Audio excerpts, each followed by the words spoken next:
Drunk 3PO returns to talk Star Wars, Gina Carano, and a whole lot more on Midnight's Edge in the Morning.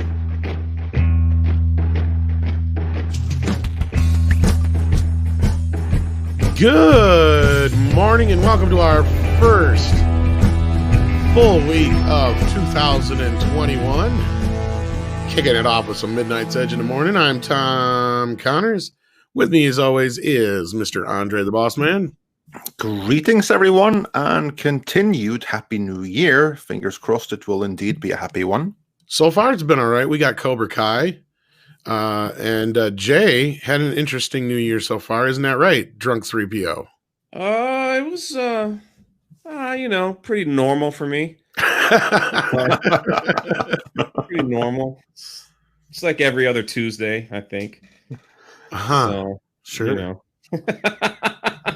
But yeah, well, let's begin by going through Drunk 3PO's big week, shall we? Sure.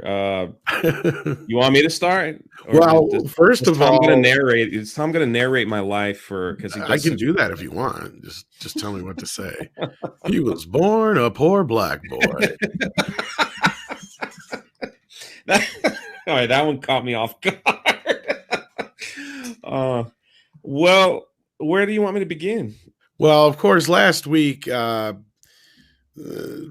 Hidalgo. Let's start there first, because that seems to be where things kind of first kicked off for your week in your week in craziness. All right, if I'm long-winded, just cut me. If the chat is like Jay's talking too much, just cut me. But it was an amazing, interesting series of events because I was actually supposed to be away from December 5th through January 4th. And because of the lockdown, I couldn't go anywhere, so stuck at home. But we were playing Mario Kart with the Geeks and Gamers crew on their Twitch, which we do every Sunday. And when it was over, I was wide awake, and I have like multiple screen computer, so I usually have Twitter up on one just to like let it run. And I saw the whole Star Wars Theory Pablo Hidalgo thing just like happen. Thank you, Peter. What a goal. And yes, I'd rub it in his face if that happened because he doesn't like me over there. But anyway, that's a whole nother story. And so I saw the whole thing happen, and I was like, that would be an interesting video if Theory like finds out that Pablo was talking about people that were crying.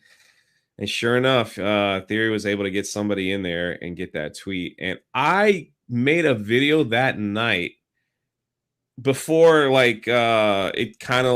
before it just started picking up a little bit. And I just launched it like at 4 a.m. Because, at the time, my channel, it just was cruising, nothing special. And we were just, I woke up the next morning and it had 15,000 views on that video. Now, for my channel at the time, which was only about 11,000 subscribers, that's a good. I was like, wow, that's good. And Ryan from RK Outpost, he texts me and he goes, dude, that's a good video, man. Ride the wave. Like, pick another topic very similar and just keep going. And so I was like, okay. So I made a series of videos, whatever, and they all did very well. They were all doing extremely well. Star Wars Theory sends me a DM. Now, for some strange reason, I have all these high-class individuals follow me on Twitter. I don't know why. My Twitter account's really not that big, but they just do. Star Wars Theory happens to be one of them for some reason, and he just sends me a DM saying, I appreciate the videos. Thank you. And that was it. And the next thing I know, he sends an email to me and Jeremy, and he goes, hey, man, I think we should just talk and maybe air out our differences on a live stream. And I was like, holy crap, like, that's cool. And then Jeremy called me and he goes, yeah, he goes, I'm going to call him and let's work it out. Let's work it out. And then Jeremy texts me again. He goes, you know what, Jay, I think we should have that live stream on your channel. I think this would be great for your channel. All props to Jeremy. He could have easily said, let's go on the main Geeks and Gamers channel and we could do it there. They'll probably get a lot more traction. But kind-hearted, loving, Jeremy from Geeks and Gamers was like, no, let's I do just it got on a Monday. message from him. He says, quit talking so Yeah, nice about he said everybody's going to think he's a nice guy. He's actually pretty pissed. He sent me a really pissed emoji right now. No, I'm kidding, of course. Yeah, no, I know, but he hates compliment. He hates it. If you could curse him out and he's happy, but if you give him a compliment, he goes, he really hates it. Like, so anyway, but yeah, no, it was all him. It was all him. And so I go, okay. I said, well, that's cool. I said, I will probably get about 2,000 people. You know, no big deal. Like I haven't had that many people on a live stream before, but that'll be fun. I didn't think 8,000 people would show up, you know, for that. And I was one of those 8,000 watching, man. Yeah, congratulations on that one. It was, but so I wanted to do this well because I knew there'd be more eyes on my channel. So I wanted to get prepped. I went to the gym. I was going to come back with like questions and have clips and all this stuff ready to make it, you know, I wanted it to be well. And, I just got back from working out. Florida is open, so our gyms are open and everything. And Gina Carano sends me a message out of the blue, and she just said, "Hey, I have some time today, and you want to talk?" And what was I gonna say? I'm sorry, I have Star Wars Theory coming on tonight. Can you reschedule? No, I'm busy. Yeah. So I was like, dear God, I'm like, I need a shower, I need this, she's just like, send me your Zoom code, I'm ready. And I'm like, holy crap! I throw on a hoodie, didn't even brush my hair, and it was just like off to the races. You know, I hit the Zoom button, and we just had a wonderful conversation. I was not prepared for anything. Right. I had no questions for her. I had nothing. It was just two people. So what you saw was a natural progression of conversations between two people that seem to enjoy the conversation, I guess. Right. And yeah. Well, I was going to say, let's go back to the whole Star Wars Theory thing, because that was what really kind of kicked the whole week off. Well, that's the thing is I was with Gina about 20 minutes before that live stream was supposed to get started. And Jeremy's texting me off the hook saying, "Where are you, dude? I need to talk to you. There's 4,000 people waiting. Where are you?" And I'm like, so if you look in the interviews with me and Gina, you could see me looking down at my phone several times trying to text him saying, "Hey, I can't talk right now. Something's up." So yeah, so about 20 minutes before that big live stream, I finally, you know, got everything together. I didn't eat anything all day. I freaking went and I grabbed a bunch of pieces of bread and rolled them up into a ball and just ate them. For the live stream. That was it. About 4 or 5 pieces. Rolled them up into a ball, man, and just ate them. Like that was all I ate. So let's go back to the Pablo thing real quick. Or at least let's start there anyway. Because he sends the tweet out to Star Wars Theory. You guys get him, get it to talk to him, and Jeremy's known him and whatnot. So like, the thing is about the whole Star Wars Theory thing that really struck me was just how it was kind of a message to the fans, not just Star Wars Theory. And I think I talked to you a little. Yeah, that's why he wanted to do it live. That's why he just didn't want to call Jeremy and be like, "Let's work it out. Okay, we're good. All right, have a good 2020." That's why he wanted to go live, to say, "Look, we can come together. There's a lot of healing that needs to be done after 2020, not only personally, mentally, fandoms. You know, there's just everyone's like, it was a bad year for a lot of people, man."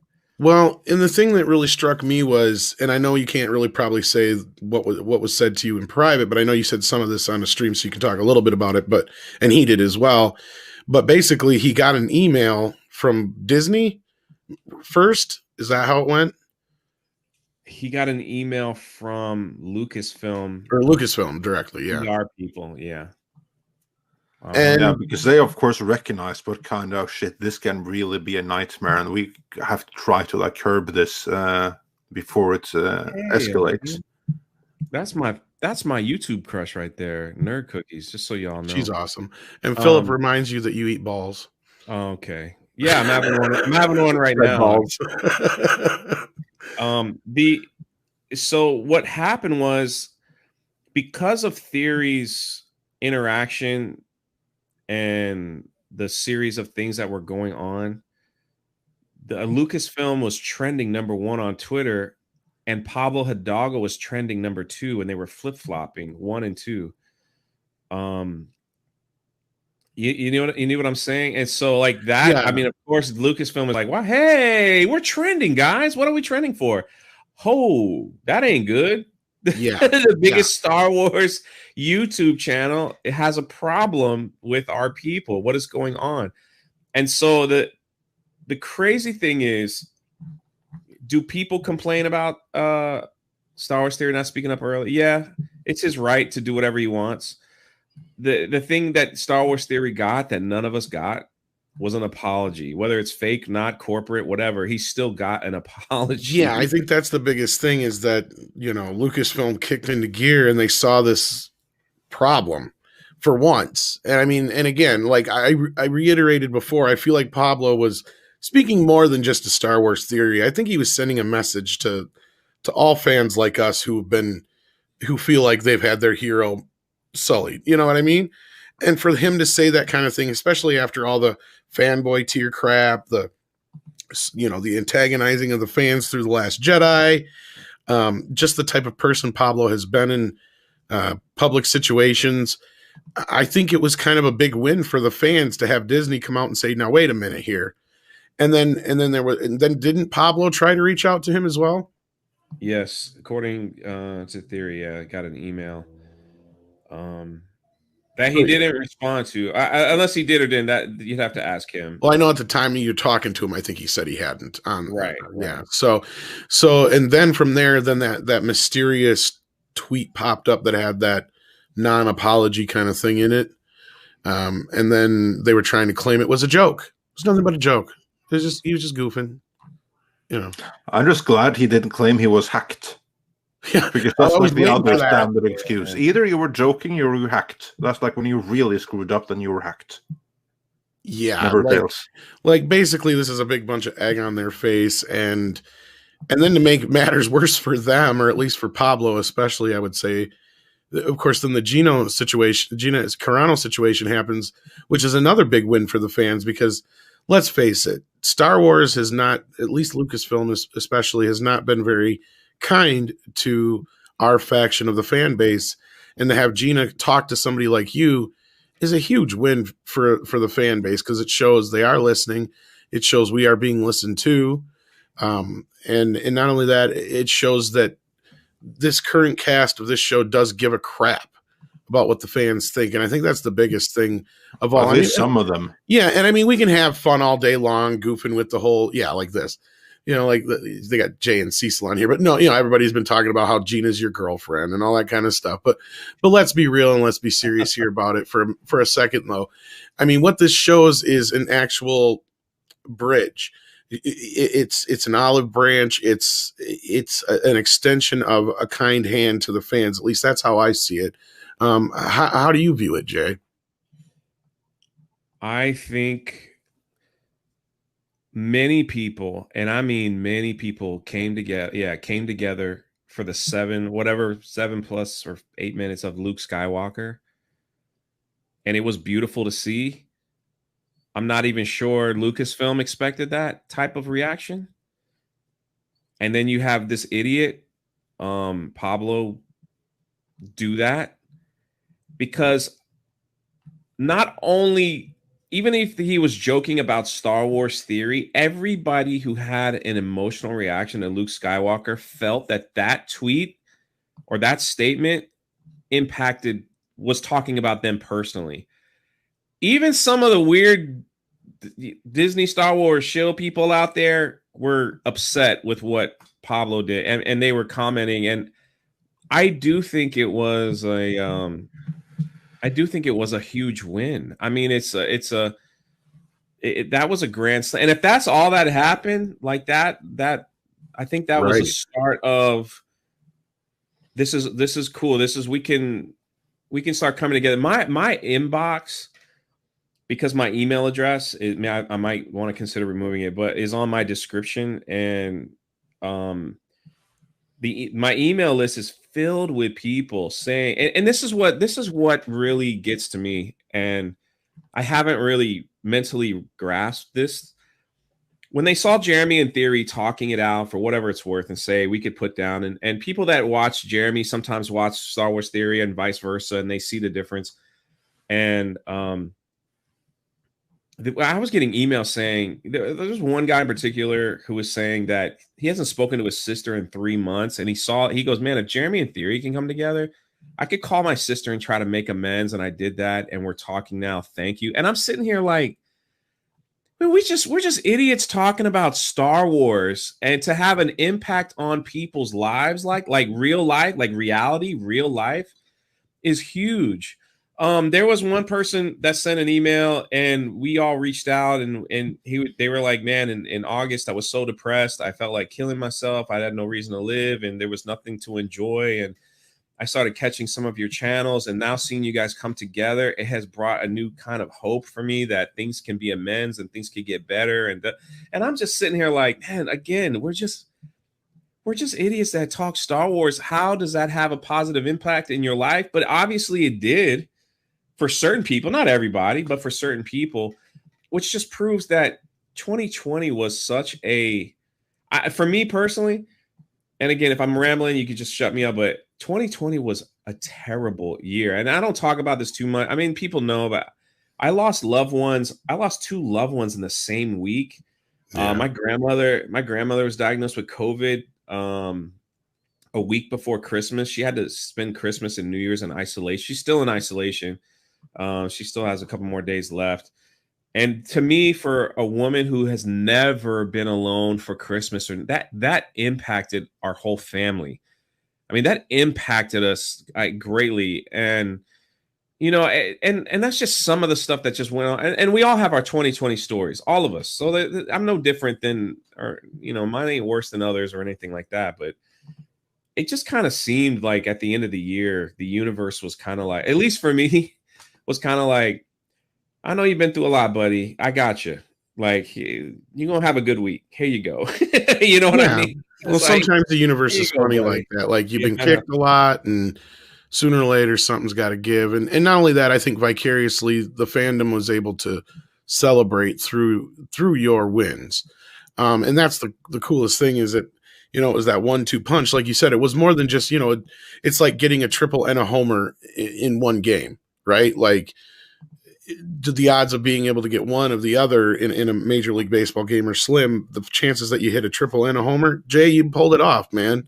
I mean, I don't know why I was so lucky, to be honest with you. I don't know. I wasn't hounding anybody. I wasn't hounding Theory to talk. He reached out. Theory reached out to us, and Gina reached out to me. And she released our DMs because she thought it was so funny. Because, like, I saw that. It was like, hey. And I was like, hello. And she's like, Zoom? Or she goes, you want to talk? And I went, on the phone? And she goes, Zoom. And I wrote Zoom. And she wrote Zoom. And I wrote, am I in trouble? I saw that, yeah. And so it was, you know, and that was the thing. Like, I wasn't going to say no to Gina. So it just was a beautiful domino effect. I think for fandoms, for the Star Wars community, for me anyway, for the Star Wars community, we had Luke Skywalker, which to me, and listen, we can cut up the Mandalorian as much as we want. That's what we do. We're critics. But I think Luke Skywalker, for me personally, was a win. Yeah. Pablo Hidalgo becoming the ultimate villain that we could point fingers at was a win. It brought people together. Gina Carano bypassing her PR agent and everything that they said, hey, we're going to go on Zoom, just record it, and let's just see what happens. Totally catching me off guard. I had nothing, like I said, nothing prepared. I just was like, hello, hi. And that was it. We were off to the races. And that's why I had to break it up into a couple videos because we talked for about almost 5 hours. Now, of course, I don't want to, you know, I want everybody to go check out your interviews if they haven't already. I myself haven't been able to check out all of them. But can you kind of give us a few of the highlights of things that she brought up that are possibly more Star Wars related in your conversation at all? I can. Before I do that, I do want to mention. Sure. Because Tom, you were talking about coming together. Yeah. After the Theory live stream, we still held about 6,000 people when you came on, and Mahler, and EVS, and Anna, and I filled it with as many people as I could bring on. You know, weren't you on? Did I bring you on? Yeah. So I can't even remember. I was in shock. Yeah, there was a lot of us there. Well, you were like just so wore out. I think by that point you were you were probably just between being. I really wanted to go to McDonald's and just have like 20 Big Macs and chicken nuggets, but I still haven't read all the super chats, and that I'm gonna fix that real soon. But the people saying that they seeing all these creators together in one spot was also beautiful to see. And God bless Cecil. He played a clip that got the whole stream copy claimed. So that's why I had to cut it up and re-upload the one part and put the other one away. And he felt bad. He felt bad. But I was like, dude, don't worry. We were all at that point, we were all having fun. It's almost like it's not a stream with Cecil if he doesn't get the stream copy claimed somehow. Yeah. So, but it was cool to see everybody together. No, and that's the best part is a lot of us have different opinions on the matter. We come from different places, but I think that things like this have brought us all together, and that's the cool thing.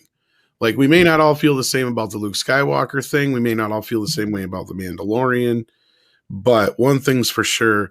We all did kind of come together when it came to, the whole Pablo thing. And then we're just in such celebratory moods that we're just so happy to see that you were able to pull this off with Gina. It's just amazing.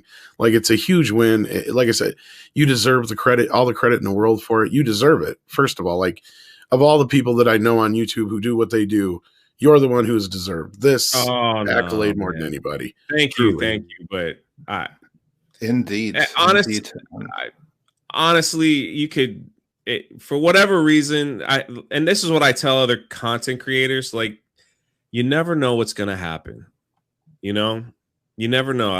Again, my channel, I don't have 100,000 subscribers. I don't have 50,000. I only have 25,000 at this. I don't even know what it is right now, but it's like anything can happen. You just got to be yourself and put yourself out there, and you never know. Now this is the best part. Now, I don't gloat much, but when I started talking to Gina on the public Twitter wall, and I would say stupid things to her and to try to get a reaction, I would get so much hate and so much "you're a simp." Oh, she's not going to sleep with you. Oh, she'll never talk to you. Oh, this. I would get buckets of it, and I was just kind of like, even Ryan would text me. He's like, dude, like, you going to keep doing that, man? Like, I was like, it's kind of funny to me, actually. It's kind of funny to me. And then she followed me on Twitter. I was like, oh, okay. And then I rubbed that in all their face. And then the whole mob was saying the same thing. She'll never talk to you, though, bro. Oh, she'll never talk to you.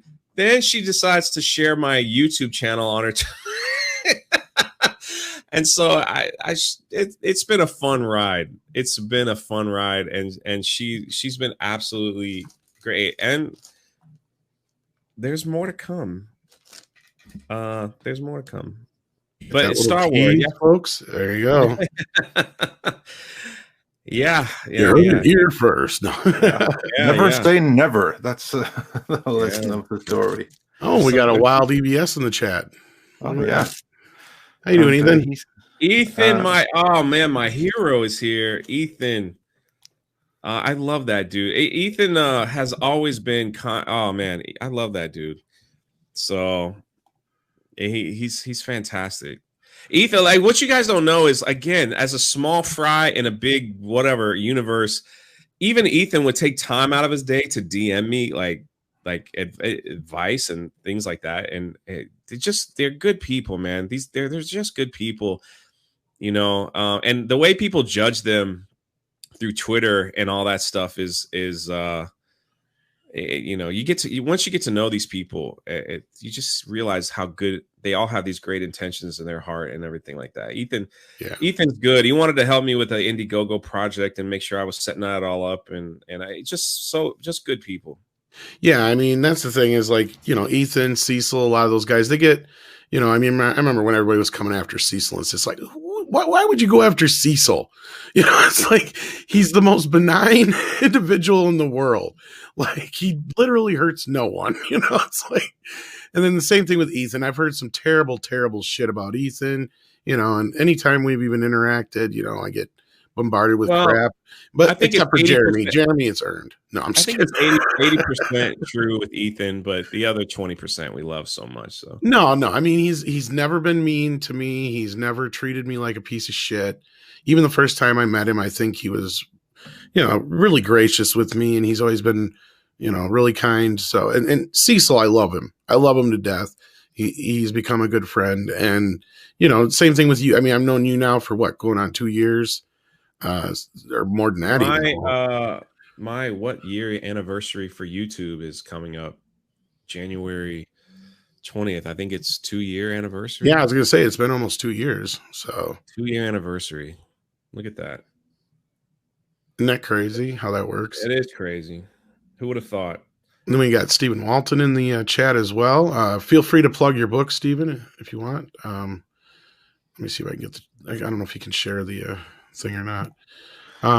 But yeah, no, like that to me, it was just a huge win for the fans because we've been beat down. We've been called so many names. We've been, you know, drugged through the mud. Peak Last Jedi was horrendous for us.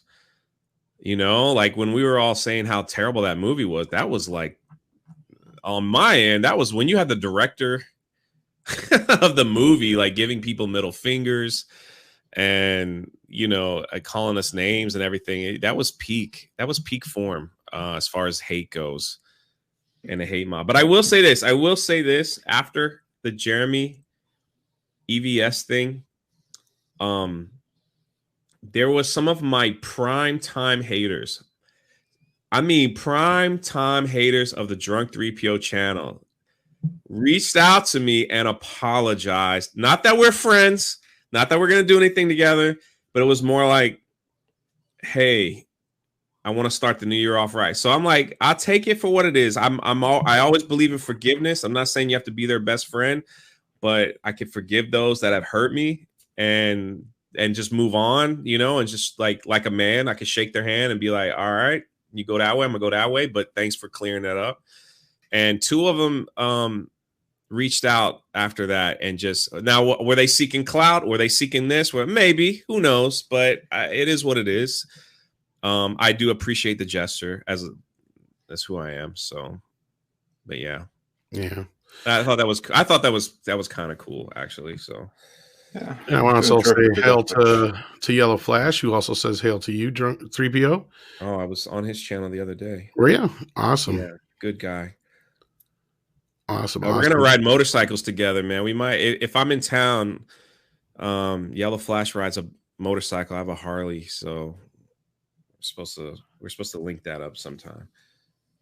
Well, that's the thing. I don't think a lot of these people understand is that we know each other.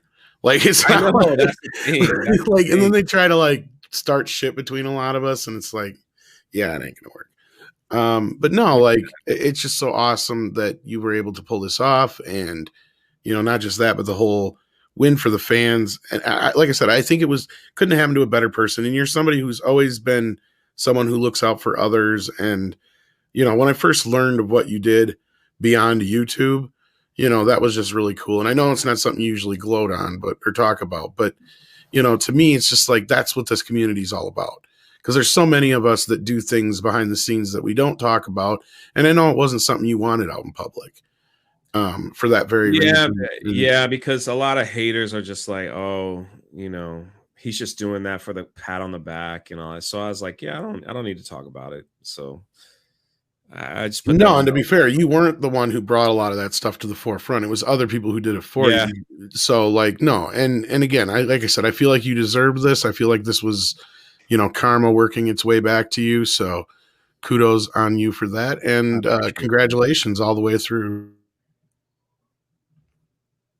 And honestly, we got some more super chats we need to get through, do we not, Andre? I think we got quite a few, actually. Yeah, we do. We have quite a few, but we'll go through them presently from the beginning. So I won't be able to show everyone on screen. So listen very carefully. I shall say this only once to those that catch that reference. Roger Haynes, he sent us a thumbs up super sticker, so thanks for that. While sent us a diamond super sticker, and Bogue said, "Happy New Year! Have you guys watched Transformers War 4 Cybertron Earthrise? The last episode has a major cliffhanger with a certain dino robot appearing." I haven't seen a single animated Transformer since G1, so yeah. The answer to that is no from all of us, I think. Yeah. No, but I've heard a lot of good things about more recent Transformers. So yeah, cool. And keeping with the Mexican theme, our very good friend Mexican Iron Man says for $9.99, thank you so much. Hail Andre and Tom. Yikes, it's Drunk 3PO's big coming up party. Jay has arrived when he gets to be on Midnight's Edge. Well, to be fair, you've been here a couple of times before, haven't you? I have. Yeah, that's why I was showing Tom, I was like, and I appreciate, listen, my inbox is full of people wanting me on their channel, and I really appreciate that. And actually, once my book launches, I probably will take them up on that offer. But I do know, I was talking to Jeremy. I just said, listen, if people that I know that's always been in my corner, if they ask me to be on to talk about the Gina Carano, I will gladly accept. And Tom and Andre have always been in supportive of me and the work that I do and just who I am as a person in my channel. So I think the fact that I've dressed in drag for you is more. Yeah, that's a pretty big one. For those who don't know, Drunk was running. Should win a couple of favors. Was trying to get his. What were you doing at that time? It was something for one of your missions. It was El Salvador. We were trying to get the home done, and at that time, it was paying for their school supplies, and so. So we got you were trying to raise. I can't remember if it was like $300 or $500 in this one. 500, yeah, and you were like 50 away, I think. And I'm like, if we can get $50 before the end of the stream, I'll do next Midnight's Edge After Dark and drag. Yeah, and Shellback, our buddy Shellback, threw in $50 before I could barely even get it out of my mouth. So there you go. Next time, do it for more money. Yeah, I learned. It was a beautiful moment. It was, and seeing you in drag, it was really, you actually took a lot of care to go in drag too. Well, either you do it right or you don't do it, because it's either going to be really disturbing or.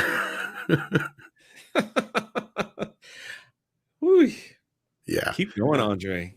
Yes, please do. And Diego Flores says, Andre, you know that after this, Drunk deserves his own golden pimp helmet like the one you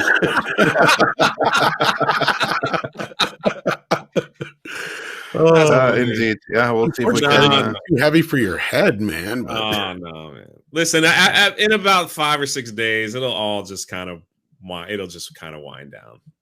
And then I'll be like, Tom, can I come back on your show, please? And he'll be like, we'll see. Whatever. You know the door is always open. You were always welcome before. So. Yeah. I was just joking, everyone. I was going to say, they have always said that to me. They have always said that I'm always welcome. I was going to say, I don't think there's ever been a single time I've ever turned you down. So there you go. Yeah. Take that as you will, chat. No, I'm just kidding. And he ain't the sexiest man on YouTube for nothing. Yeah.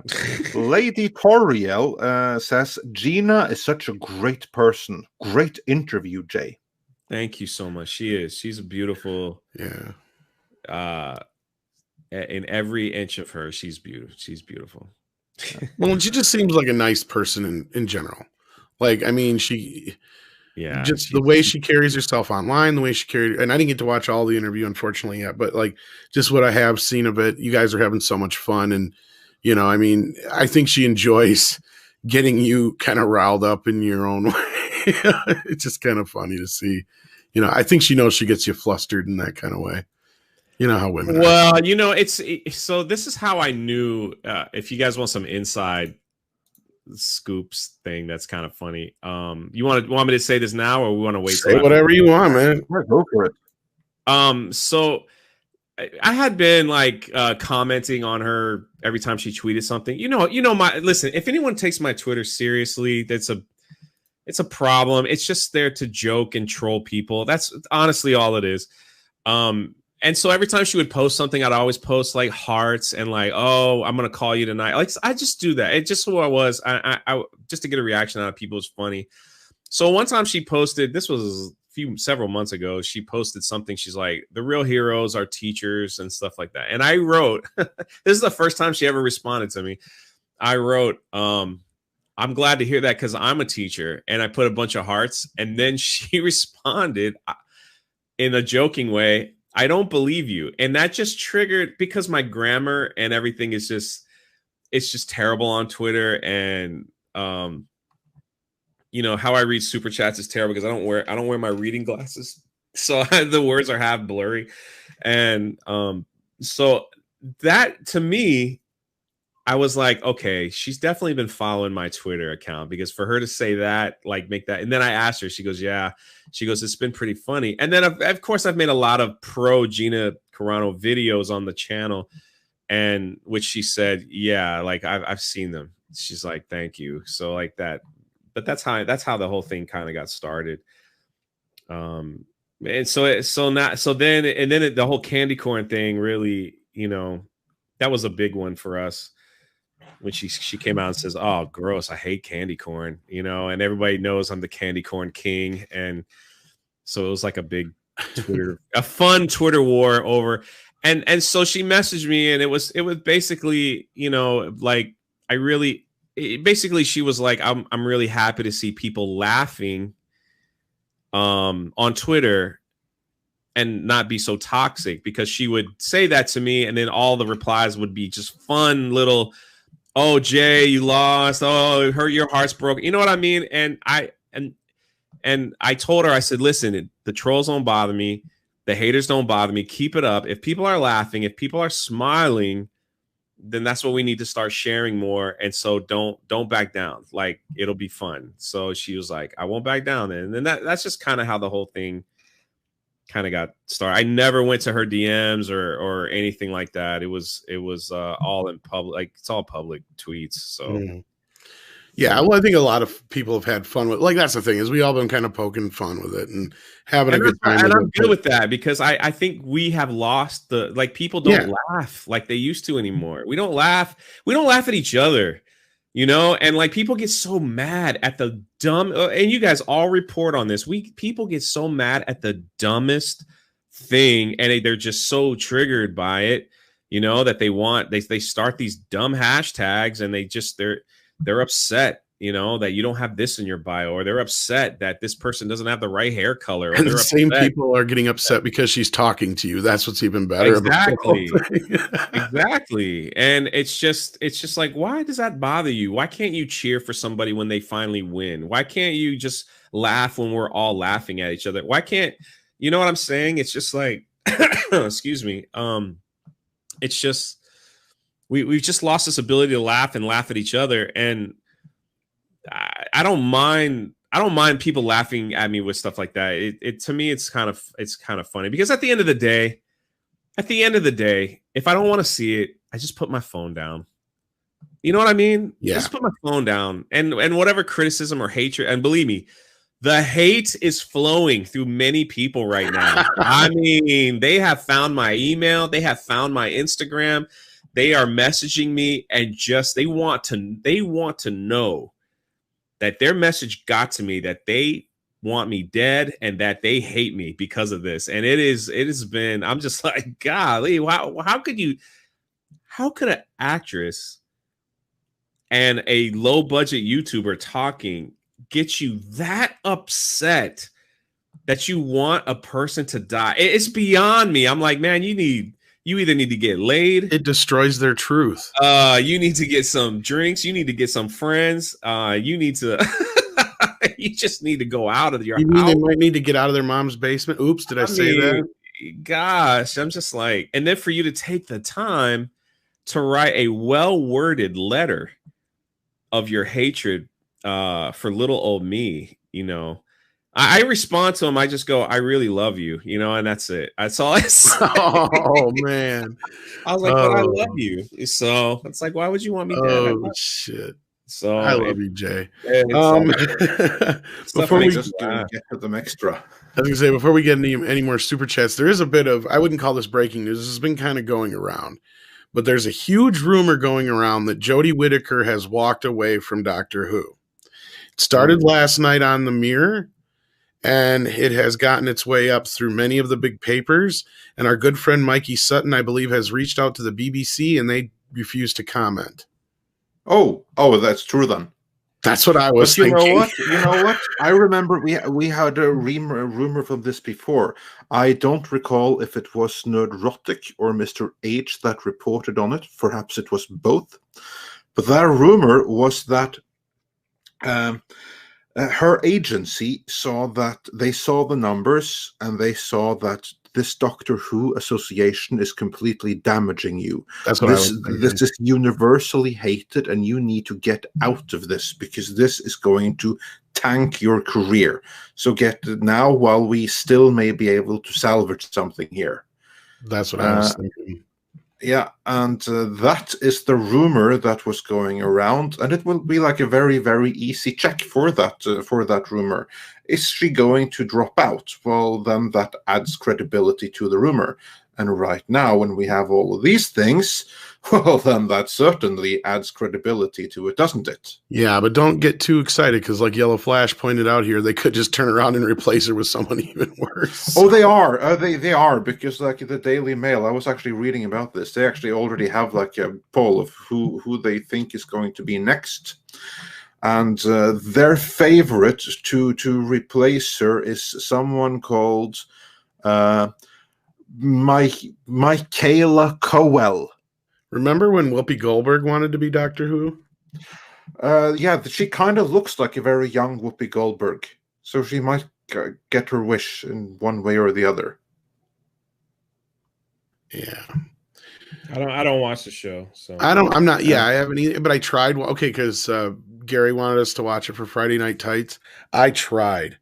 He laughed at me because I'm like, dude, I tried. I have no fucking clue what's going on.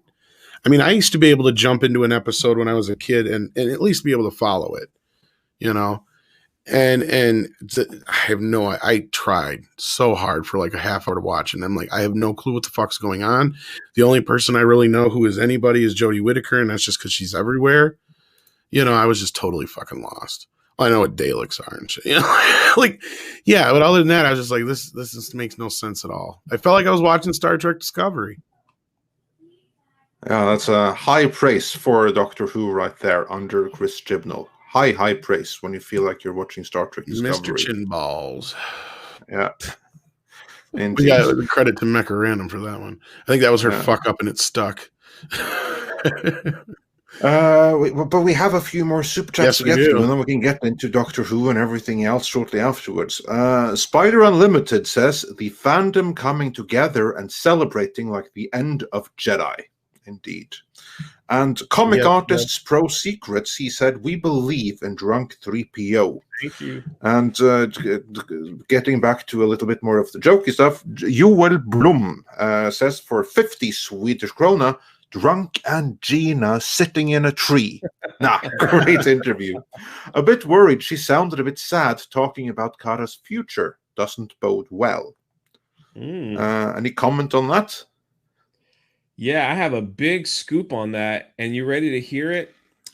I can't tell you. I can't. Well, then that probably means there may be something in the future.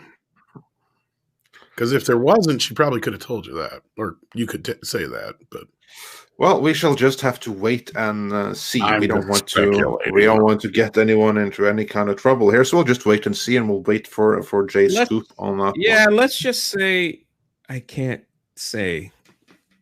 Then that's probably a good sign. Let's just put it that way. That's But I did call Luke Skywalker in March Just so you know. That's all. Well, fingers crossed for good news then.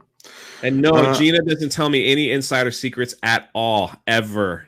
Put that on the record stamp, because of that. If those rumors start flying, I do. The last thing I want is for her to like get in trouble or anything. But she hasn't said anything about anything. No, but you have sources. We all have sources. We know how it works. My source is Doomcock, and that's what I'm sticking with. So. I'm sure he could do worse. And moving on from there, Mexican Iron Man says for another $9.99. Thank you so much. Frank, any haters of Jay. For almost 2 years, 3PO channel has been taking heat from haters, even when Jay's doing charity work. Hail Midnight Sedge and EVS and Jay for bringing us all together. Yeah, that's the funny with like this community. It's actually a truly diverse, positive community, despite what's going on in the franchises that we cover. That's right. And hopefully you're recovering well, Mexican Iron Man, and we're glad to see you in the chat. Really glad to see you, yeah. He has been a friend and a supporter of mine for a long time. He's a huge supporter of the community, definitely. Good dude. Yeah, absolutely. And Gojira Star 5477 says, Drunk 3PO, thank you for the Geeks and Gamers and Star Wars Theory stream and the Gina Carano interview. It made me happy to see fandom come together. We needed it, indeed. And Tiberius... I think so. I'm sorry, I didn't mean to cut you, Andre. Oh, that's right. And Tiberius Monk says, just here to say Happy New Year. Do we call the allies of ME the Midnighters, Quarter to Midnight, the Dawn of Midnight, or Andre's Hangout Crew? I like the Midnighters. That's pretty good. Yeah, I like the Midnighters too. Of course, anyone will do, but I like the Midnighters. And Stephen Otten says, the best thing about 2020, I found Midnight Sedge. Thanks for including me in the chats. Oh, absolutely, Stephen. Well, we're glad to have you here. We are inclusive, and we want to include everyone. And the new number 2 says for $10, thank you so much. Hail all of you. Happy New Year. Drunk, I can remember when you only had 13K subs. Of course I do. It was only last week. Now you're over 26. Congrats on that. You deserve it. That was good. That was pretty good. That was a great one. That's pretty funny. Yeah, I should say so. And just waiting for the thing to upload, because I think we have a couple of more before we're fully caught up.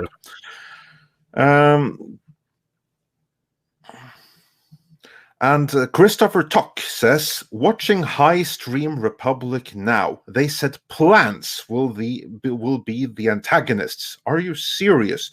Yeah, we're going to get into the High Republic momentarily. But evidently, it doesn't sound like it's too exciting so far.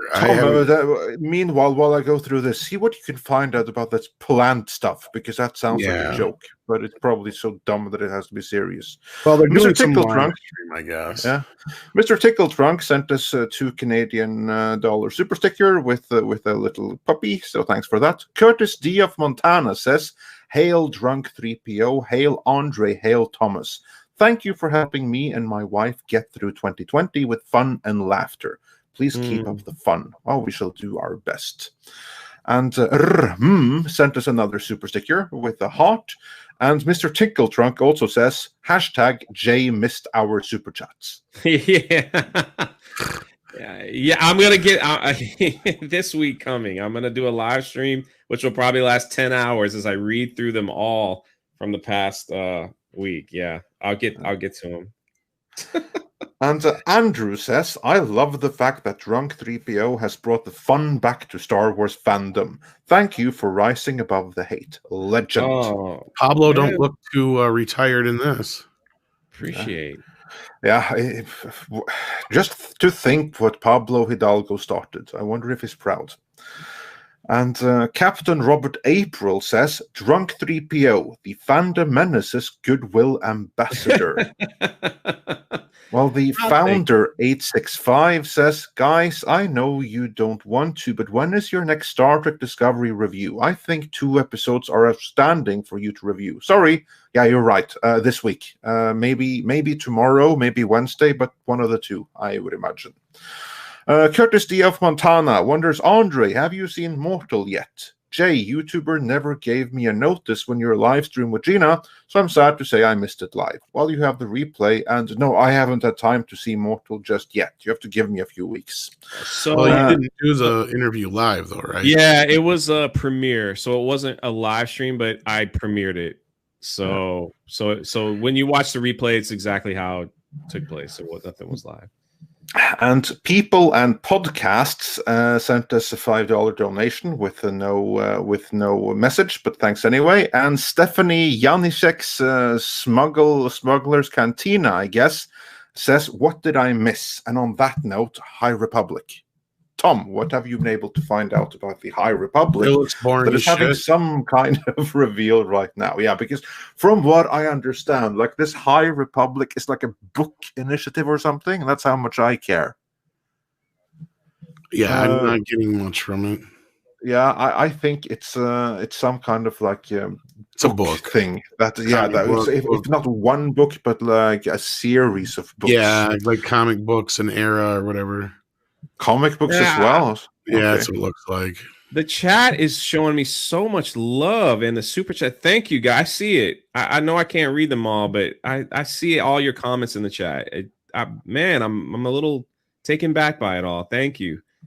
This stupid little channel called, I should have named my channel something else. But whatever. It's just. No, I think your name is just fine as it is. So Thank you all. Yeah, but yeah, High Republic. So this was because I remember there have been like controversies with this thing before, because here is where you had like this picture of their priorities of like this board, the writer's room, with everything that had to go in there, and there was like diversity and inclusion and stuff like that 10 times over. But staying true to the source material and heart of Star Wars, that was completely missing. I do believe it was that thing. And now they're doing some kind of presentation, and apparently the villain is flowers of some kind. You know what that reminds me of? Remember Jace and the Wheeled Warriors that were fighting against the monster minds that were like these plant things? Is this something similar? It kind of sounds like it just from the intersection. And in the comments we have Delta Gamma 82 that says, just finished the High Republic live stream. Nothing about it got me excited at all. You can all hear that I'm not excited. Jay, how excited are you for this High Republic book comic thing? Oh, what? Yeah. As far as I can tell, this looks like a big bunch of who gives a shit. Yeah, They're even getting like this is a load of rubbish. What a bunch of crap in the chat. Yeah. But if I'm gathering this correctly, it looks like they're planning on this being like a whole like kind of takeover of all the book side of things. There's going to be some like big era. There may even, I don't know about, looks like games or something possibly too or something. I don't know. Okay, so basically everything, all of the other stuff like books, comics, they're all going to get wasted on a High Republic initiative that no one cares about. Got it. Brilliant. Yeah, no one in the chat cares either. He can move along, right? Phil says Jay is such a dude. Yeah, man, listen, that's the end of the day. Like, if Tom was like my neighbor, we'd have this conversation, and then I'd want to take him out for a beer and some ribs or chicken wings, and then like laugh at people. Like that's my life, man. That's just who I am, and that's just who I am. Well, if we met up, I'd like totally make you take me to like all the theme parks and stuff because I've never been to any of those and shit. So we get Tom on the It's a Small World ride and make him sing it. So that'd be great. No. I'd still take you around and try to get you drunk around Disney, because having drunk Tom at Disney would be hilarious. I don't get drunk very often, so there you go. I know. That's what I'm saying. It'd be a welcome surprise. Yeah, it looks like the High Republic is a bunch of diversity, and I have not seen one dinosaur. Will there be any karate? Because that way they have a chance to get Rob on board. But I'm guessing there probably won't. And it looks like they're trying to shove Galaxy's Edge into this or something or other. Yeah. Yeah. I mean, this really looks like they've been wasting an hour just talking about books. I'll be real. Yeah, books that probably no one is going to read because that no one is going to read. It's comics and books for sure, but I can't say on anything else. But they said something about multi-platform, so okay, so they're going to kill off the comics as well. Got it. Yeah. I don't know. High Republic era. Everything. I don't really give a shit. They're high. Yeah. All right. Yeah. Okay. Yeah. I think that about sums up everything we have to say about the High Republic. It's a really stupid initiative, and no one cares, least of all anyone on this panel. So yeah. And on that note, Wesley Snipes, he's seen the event, but before that, he says, "What's your favorite cheese?" Just saw the High Republic event. Embarrassing rip of Bando Gorato. So yeah. But what's your favorite cheese, Jay? Blue cheese on my wings, Swiss cheese on my sandwich, sharp cheddar in my eggs. That's it. There you go. Tom? Oh God, I'm from Wisconsin. Just pass. All the cheese. I think I'm going to go with cheddar, although I'm generally not a cheese person. Yeah, cheddar is between cheddar and Mott's, and then of course, just varying degrees. As long as the less it smells and tastes like feet, then yeah. And then I have some Norwegian cheeses. You should say the hell clear from my. Probably would. Yes. Yeah. I saw that. Natasha Cloutier, the comment disappeared from me, but she pointed one out in the chat. Norwegian geitost. That one isn't too bad. I actually like that one. But if I had to choose, I'd go with cheddar, I think. But yeah, Doctor Who. Jay, are you into Doctor Who at all? Oh God, no. Sorry. Because Tom, I sent in the private chat. I sent like an article to a Daily Mail article where they talk about it, and then there they also have pictures of the runner-ups with who with their odds on who is to replace her as Doctor Who. So let's see if we can do better or worse. As much as I hear from everybody saying how bad it is, I don't have time to watch bad TV. I'm too busy hobnobbing, in Hollywood. I'm giving them, they're coming to Disney World. They want private tours. I got to make sure my car is clean, that my socks are clean. I don't have time to be watching shows that everyone says are terrible. I don't have time for that, Andre. I don't have time for that. So I'm sorry. I have not watched an episode of Doctor Who. I'm not blaming you. I've never seen it. So neither have I. But I'm actually surprised that there's any white guys on this list. Oh. Yeah. I can tell you right now, exactly. I'm probably going to get this, but okay, here's the choices, or at least these are the, according to them, 5-1 odds. It's going to be Michelle Cole. 6-1, it's Richard Ayoade. 6-1, it's Chris Marshall. 8-1, Phoebe Waller-Bridge. I think that's who they'll go with. Yeah, but do you really think that she's going to have the time to commit to a regular Doctor Who series for a few years? I don't know. It might be big for her. Jodie Comer is 10-1. John Boyega 10-1. That's not going to happen. Reese Shearsmith is 12-1. Like I said, surprised to see 2 white boys on this list, but yeah. There you go. I'm surprised to see that too. I think the first of them, Chris Marshall, again, not knowing anything too much about Doctor Who, but having seen what kind of actors that have been cast in the past, he probably would be a pretty decent one.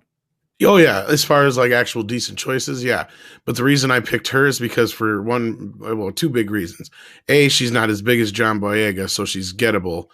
But B, she's knowable enough to where it's bankable, and she's bigger than Jodie Whittaker. And you're going to have to get somebody who's more memorable and knowable, because otherwise, there's no way they're going to cast a guy. I don't give a shit. You know that, and I know that. It's not going to be a guy. There's no way they're going to cast a guy after the first female Doctor. It's just not going to happen. Especially not the white guy. So yeah, the guy who would be a good one, he's all out of luck. Well, and I don't even think they'll cast a guy, period. I just really don't. No, I think like that first choice, the one who looked like a little bit like young Whoopi Goldberg, I'd probably put my money on that. Yeah, that's very plausible. I mean, but for some reason, Phoebe, for the money they could, for my money, that's where I'd put it, just because. So there you go. Can Drunk interview Jodie Whittaker? I don't think he wants to. North of 48. Well, I'm sure Jay would if you got the chance, wouldn't you? Well, maybe. If I could fit it in my schedule, we'll see. We'll see. Yeah. All right. Speaking of super chats, back to where we were, and thank you so much for that one, North of 48. That's the last one we got, but we left off. We have a few in between that we haven't gotten to quite yet. But we shall fix that. Bertrand Kurt Russell says, I'd watch the Drunk 3PO Republic. And Mr. Tickletrunk says, more interesting, yeah. Justice for Super Chats. That was a great stream in reference to yours. Yeah. And Dr. Blue Box 11 says, I'm here for Jay's dating tips. I'm hoping to ask out Karen Gillian. Love your channel, Jay, especially your positivity videos. Love from NJ, New Jersey, I take it. So AKA simp. No. Yeah. Be yourself. You miss every shot you don't take. And even if you miss the shots you do take, you keep shooting. That's it. That's all it is. Be yourself. Yeah. You miss every shot. Oh, wait, before I do anything, you always think, should I try this? Well, you miss every shot you don't take. And if you take a shot and you miss, you pick the ball up and shoot again. There you go. That's the simplicity in life, you know. That's a great life lesson overall. Generally, you don't regret the things that you do, you regret the things that you don't.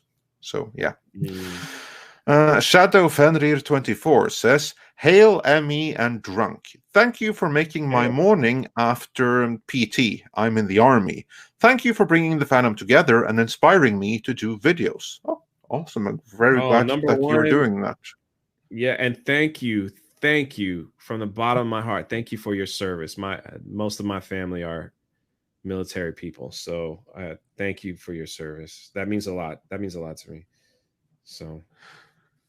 And Crazy Eights says, I'm so glad to find such an incredible group of people that cares about the Star Wars fans.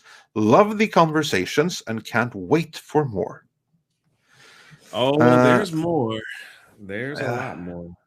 And Mr. Tinkletrunk says, Jay can be the Fandom Menace mascot. He's likable and hangs out at parks already on his own. He's a natural. I think I already am the mascot with all the poking and the fun that they have at my expense. I don't mind a drunken robot being the mascot of the Fandom Menace. That'd be funny. I'm down with that. Until you get a puppy. I mean, yeah, that's true. Puppies rule. I mean, that's just how it is. But. And Stephen Bulla says, found you 3PO and Midnight's Edge by way of being angry with Star Wars girls pre-Luke Mando opinions. So glad I did. Keep the Star Wars love flowing. Yeah, listen, the truth is, there is a lot to love about Star Wars. There's a lot of love. There's good Star Wars with bad people at Lucasfilm. I mean, that's just how it is. Like I could love Star Wars and still, criticize. I did a video, and Stephen Walton, if he's still in the chat, I can't remember what I said, but he loved what I had to say about there's good Star Wars, but bad people. So we call out, like Pablo Hidalgo's behavior towards fans and Ryan Johnson's behavior towards fans. And but you could still love what you love about Star Wars, and you know that should never change. It should never change. Like there's things that I hate that they've done, but it should never outweigh the things that you love about what you've done, about what Star Wars has done, and the impact it's had in your life. So, you know, that's how you have to look at it, you know, and it kind of brings balance. Yeah, there it is. Thank you, Steven. There's good in Star Wars. There's just bad people working there. Yeah, I said that. That's right. That's right. So you call out what's good. And if you don't reward them for what is good, then they will never know what direction they should go. You know what I'm saying? Like, I understand there's people that will just hate it, and they will just hate no matter what they throw out because they're so upset of what. And I was too. The Last Jedi almost destroyed everything for me. Because of Luke Skywalker was it. Like I went into the Rise of Skywalker as a joke. Like I just went in there knowing like I whatever. And then, but if I don't tell them what I love, what they're doing that I love, they'll never know. You get what I'm saying? Oh yeah. And so they'll never steer the ship if I'm always like, that sucks. And then they're like, well, where the heck do you want me to go? What do you want me to do? You know what I'm saying? Like, where do you want me to take the ship? All right, okay, we had the Titanic. We rammed it. Now we're trying to, like, steer the rescue boats. Where do you want us to go? All right, well, over here, that was good. Over here, that was good. You know, all right, let's steer over there then with we're on life support, but maybe we can make it to some island and regroup, you know? Like, but that's how it is. Yeah. Maybe we can get the Carpathia here and we can continue there, the new beginning. Yeah, exactly. Yeah, I agree completely. It's very important to communicate what was good and give them feedback and praise for that to motivate more of that good behavior. Simple Pavlovian psychology. And moving on from there, Stephanie Janishek Smuggle Cantina says, let's see how far Disney will let this go. Master Clockwork said, I know the EU divided the fandom to a point, but dear God, do you learn to appreciate it compared to the Disney era retcons? Yeah. Yeah. And Tonnerster Tree sent us a microphone super sticker, so thanks for that. Thank you. Master Clockwork also says, the EU was methodical and worked despite the different authors. Disney canon is lazy, contradicting, and nonsensical. I don't think the story group cares. Well, Pablo Hidalgo is a big part of it, like the continuity guy. So, yeah, what can you expect of them? And William Sova says, hey guys, the only way the High Republic could be done is if it's a beginning or the end type storyline where we begin to see the flaws in the Jedi. While Ewell Blum asks Jamie Murray for Doctor Who. Thoughts? I don't watch the show. Jamie Murray. Was she in Dexter? I have to look up who that is. I think she was in Dexter. She was in Dexter. Yeah, you could do worse, I guess. And here we have a great question from Roger Haynes, who says, Jay, can you do an interview with Anthony Daniels where you both get drunk? That would be I would, oh my gosh, that would be amazing. You know, never say never. I never thought I'd have Carano on the channel, and look at that. So never say never. That would be awesome though, man. That'd definitely be that would be pretty awesome. Yeah. And Tiberius Monk says, Jay, you're a positive person. I'm subscribing to your channel. A friend of Midnight's Edge is a friend of mine. Be excellent to each other, Midnighters. Well, that's nice. Thank you. I try to stay, but I could be just as turdy as the next person, so don't worry. Yeah, but you'll rebound to positivity, and that's the most important thing. Yeah, I usually try. I mean, yeah. You got to, man. You got to. You can't live in, like, you know, can't live in anger your whole life. Well, of all the guys in the fandom, you really do kind of you don't really wear it out in public, but you do wear your shirt on your shoulder in a lot of ways. So, I mean, you're a pretty genuine guy. So, I don't think there's anything to worry about. I think you'll do fine. Yeah, I think so too. And Tom, you're going to have to read this one.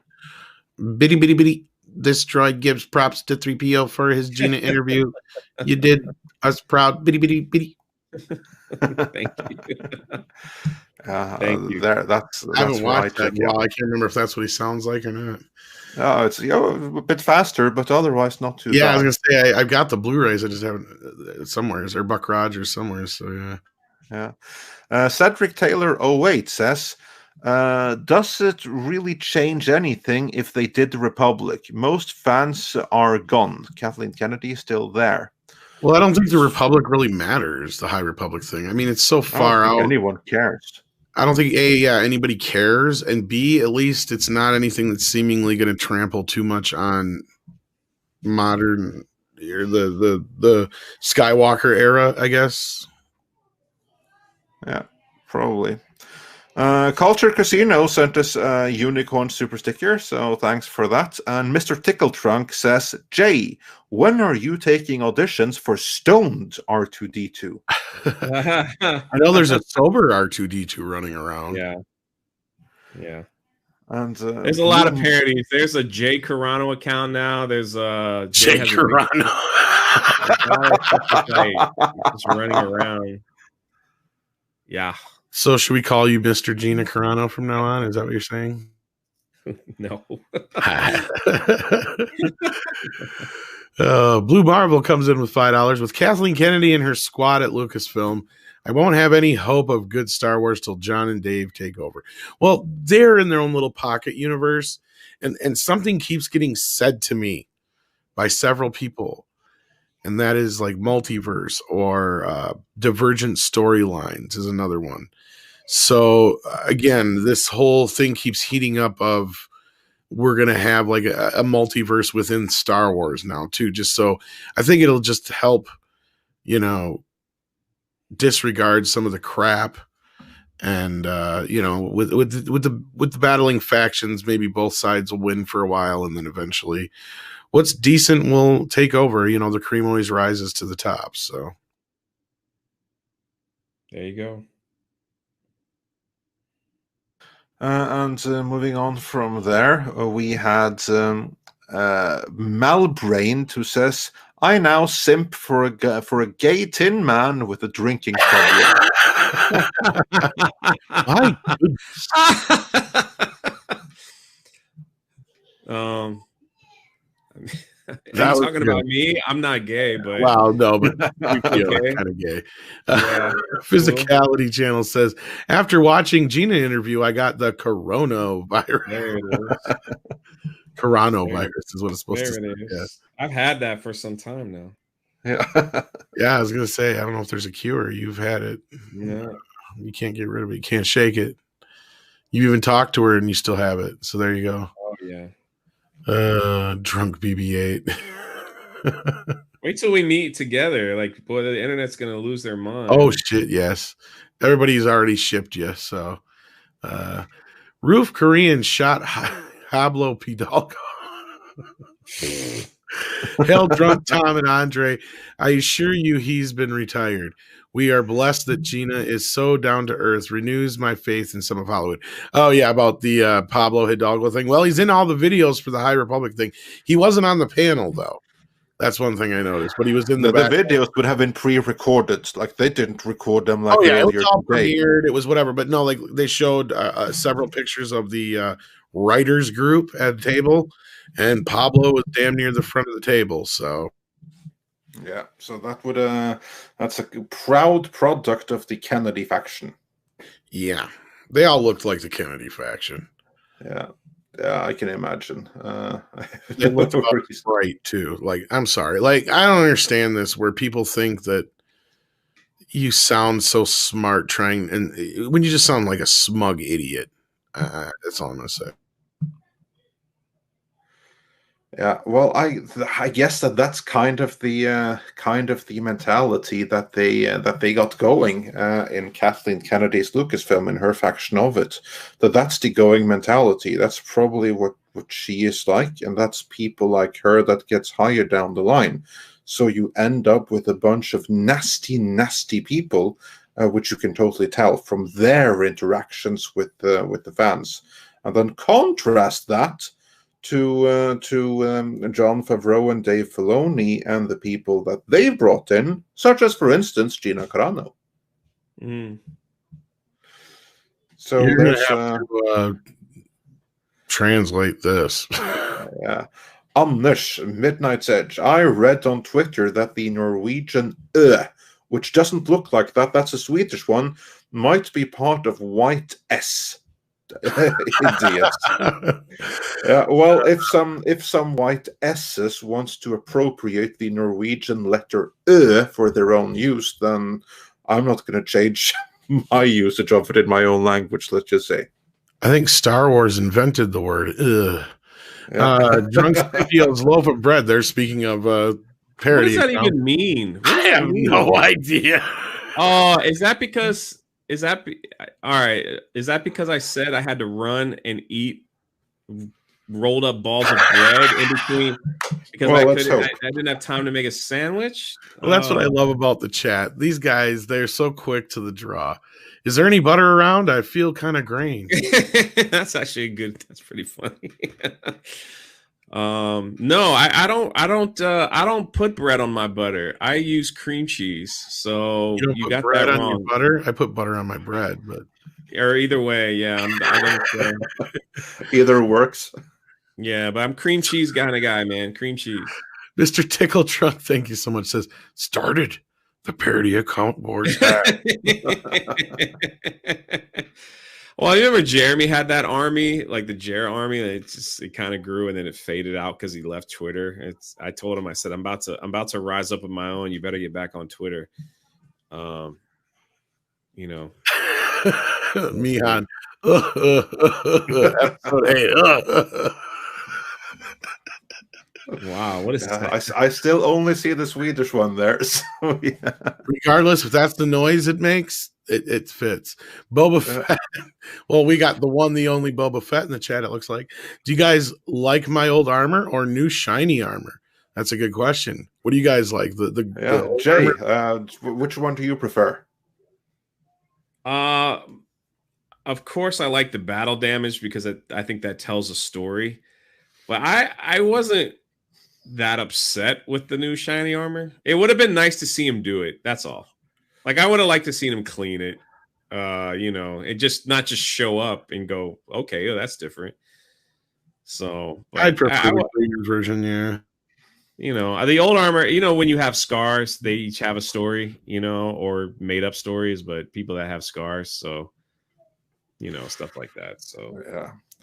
As for me, I really prefer the new one because, for one thing, it's not shiny; it's actually matte. There's very little shine in it. But the other thing is that the old damage, like that battle damaged armor, you know what it looked like to me? What I always thought it looked like? Bird crap and loads of it. Like he's just been sitting still for like 2 years, like a statue, or having had like the armor out and letting like the pigeons crap all over it, because that's what like all of that white stuff kind of looked like. I usually put cheese on my cream. Mr. Carano. Wow. Mr. Carano. Well, you know, I've officially made it when I made it into the world famous, always accredited, the only news source you should go to for entertainment, CBR. When I've made it into the CBR comic book news, or is that what it's called? Comic book resources? Is that the one? Yeah, I've been there many enough times that I should know by now, but yeah, I keep on forgetting. Yeah, it's my first time, so I don't know. Well, awesome. You'll never forget your first time. That's right.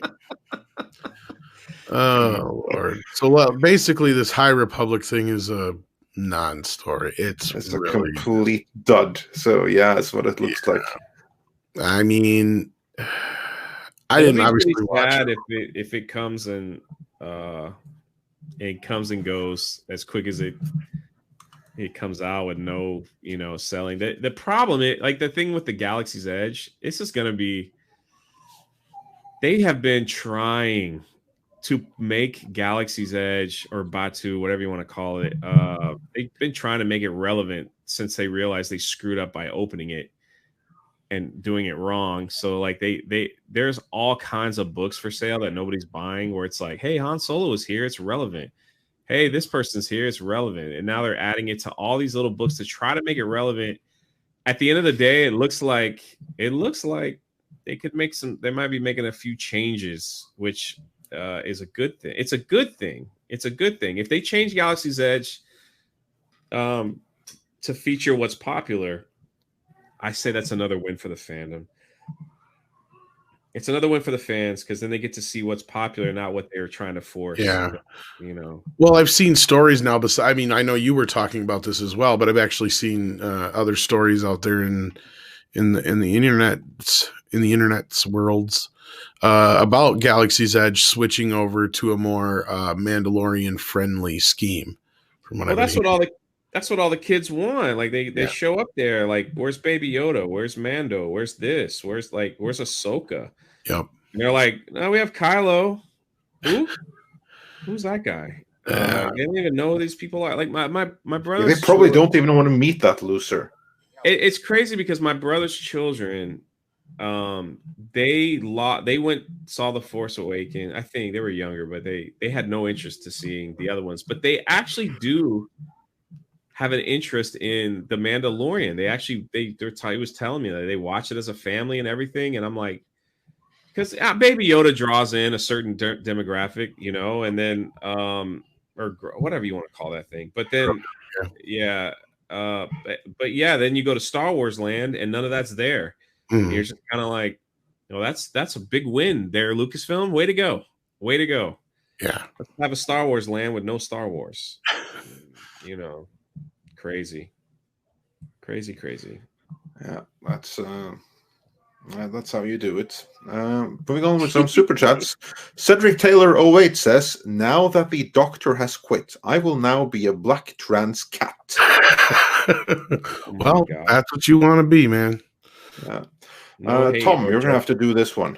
Galaxy's Edge equals Jai Courtney. Stop! Basically, I get that. Jai Courtney, they were trying to force as a movie star. And that's basically what they're trying to do with Galaxy's Edge. Force it as a success. Yeah. You know? Very on point, John Beck. Stephen Bula says Bad Batch release date speculation. Looking forward. I'd have to look. I know that one's happening because I think they were already started. It's not like the next. Are there any other animated series? Because I think there's like one animated thing coming in March. Visions and that.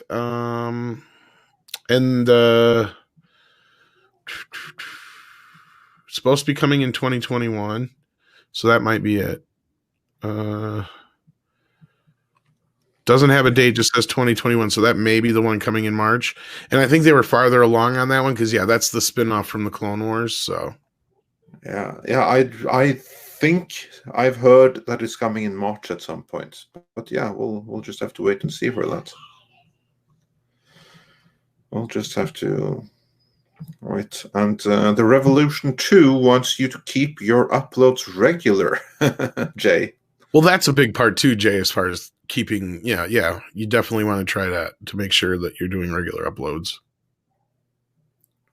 I'll be getting back to it Wednesday. I need a couple days off. I wish I could say that. Finding Neo. Yeah. You mean you wish I would allow you a few days off? Yeah. It's been, but listen, Tom asked, I like I said, I made a point, like I wouldn't say no. No, you guys have been very, very, very gracious to me in the past and always welcome. So it wasn't a hesitation here. I didn't even expect to hear back from you so fast. So thank you. My Twitter's destroyed right now. I need to figure out how to redo the notification thing, and people are tagging me in all kinds of stuff. You want to know something? Let me ask you this. This is really weird. If it's happened to anybody else. So apparently, and this is my own fault for responding because I'm just trying to be nice. I've been getting tagged and stuff on Twitter where it's like, hey, Jay, I just watched your interview with Gina. I found it enlightening, but on this part here, it sounds like you said this, and this. Is that true? Because if that's true, that's a terrible thing to mean and blah blah. And I'm like, so I responded. This has happened 3 times. I responded and saying, no, I said this, and that's what I meant. Sorry for the confusion. And then the Twitter handle disappears. It gets, and after the 3rd time, I brought it up to a couple other people. I was like trying to show Ryan, like, dude, what is this, man? And he goes, hey man, don't respond to that. That could be, it could be anybody trying to get something, you know, like some kind of divisive or. Yeah, even if you answer it a different way, one of the times they'll try and say you're lying, or it's hard to say. It could be yeah. So basically, right now, I wouldn't really talk to too many people that you don't trust. Yeah, no, there's always a chance that someone is just out to get you. And exactly. Finding Neo says, my 8-year-old wouldn't touch Disney trilogy, but binge watch the whole Mando series on a road trip. Well, there you go. I could see more to grasp to, a lot more to grasp to in the Mandalorian series. I know there's some people who aren't fans, and going back to what we were saying earlier about praising Disney when you feel like they've done something right. I mean, obviously, if you don't like it and you didn't, you know, you don't have to go out there. Nobody's saying you have to go out and praise Disney on anything. You know, that's not what we're saying at all. But again, if you enjoy it, let them know. You know, that's all that matters. And if your 8-year-old is enjoying it, hey, that's a good sign. That's getting a kid into Star Wars. Exactly. That's the next generation right there. That's how you renew a franchise, is by getting them while they're young, not by trying to diversify and getting in nasty Twitter people that are never going to like it anyway, which is what they've been doing up until recently. And not only that, going back to my family heirloom analogy, like that's what Star Wars is. And if you mess up that heirloom, then the family's not going to want to pass it down. That's why I love Cobra Kai. Not only is it a great show in and of itself, but it pays so much homage to the original series. And that's what pissed me off after watching the 3rd season. It's like, why can't Star Wars, Star Trek, and everything else that has all the money and resources in the world be as good as this? Because Rob is right, and it's not a knock on the show at all. Cobra Kai has no right to be as good as it is. But it is the greatest TV show we have right now, especially when it comes to paying homage to a classic series. Why can't these other franchises take note? It's very, very, very simple. You just pay respect to what came before. You build up the newer generation. You give them character. And that's all you need to do. Here we are 3 seasons into Cobra Kai, and I can tell you every cast member's name in the show. But I couldn't tell you half the crew on Star Trek Discovery. Well, you can tell half. I can tell a third if on my best day. And I'll be honest with you, if it wasn't for the fact that we have to know some of this shit for the channel, I wouldn't know who they are. You know, like Rob and I made up nicknames for a reason, because we had no clue who we were talking about half the time. Yeah, well, to be fair, they hadn't been presented at the time. Towards the end of season 1. They had never been named, not once. They were just there to make. On Cobra Kai, I know not only their nicknames but their real names. You know what I mean? Like it's stupid. It's stupid. But Willie Woodward, a good friend of the channel, says, Jay loved your interview with Carano. She was so nice in person, so nice a person. I think that's what he's trying to say. Made her hotter. Also, her doggy and kitty were so adorable. Well, right there, that goes with the whole thing with like, look, we get a lot of shit for like talking smack about like, you know, like Brie Larson. Look, we don't necessarily attack her looks, but Willie brings up an excellent point here. A person's attitude really goes a long way. You know what I mean? Like, to me, I can't stand looking at Brie Larson or listening to her voice, and it has nothing to do with her actual physicality, but everything to do with her attitude and the way she carries herself and her pompous self-righteousness, basically. You know, and I don't see that at all from Gina. She's a very... Quite the contrary. Yeah, quite the contrary, actually, yeah. And you know what? I think that she has much of the same thing that Joe Rogan has going for him, and many, many other fighters, because they can beat the crap out of you if they wanted to. They don't have to be mean. They don't have to be nasty. They can be like the kindest, jovial persons in the world, because they have every reason to. Gentle giant thing, yeah. Yeah. Yep. And yeah, absolutely. Like Willie, Ads here, absolutely, Tom. Beauty fades, attitude doesn't. But no, I think Gina just, I mean, beyond just her actual physical attributes, she just emotes, happiness. I'm always seeing her smile. I don't think I've ever seen a picture where she's not smiling. I mean, yeah, her character doesn't necessarily smile on the show, but I mean, in public and stuff like that, and she's always glowing. She just seems like a very, very nice person. And just the way that the rapport that Jay and her had, you can tell she's obviously a playful person. She's obviously not somebody who takes everything so damn seriously like some of these people in Hollywood do. Yeah, she's fantastic, and like I said, we talked for several hours, and I just clipped out what I could use, and we got some fun stuff coming in the future, so be ready. Be ready. You're gonna love it. You're gonna make you fall in love with her even more. So I can't wait. I can't wait to share, but it might be a month. Fall in love with her any more than they already have. Yeah. So, yeah. I can't say anything else. Obviously. All I can say. Yeah. Can't say anything else. But that one interview, if you guys saw, she wanted to know if I was single. I know everyone keeps asking about that. That's all I could say about that too. So I brought that up. My bad. You're like, I am now, Gina. Oh, you have to watch it. It's pretty funny. Like, be like, Gina, I don't know. You tell me. Am I? Pretty much how the conversation went. So it was pretty good. I'll be your lap puppy. Yeah. With that, but here's the thing: the truth is, not only her but others, they do watch our channels. They do want to know what people think. You never know who's watching, from the big channels to the small channels. To get an inside look of how celebrities gauge certain things and stuff. So. Oh yeah, we're well aware that they're watching.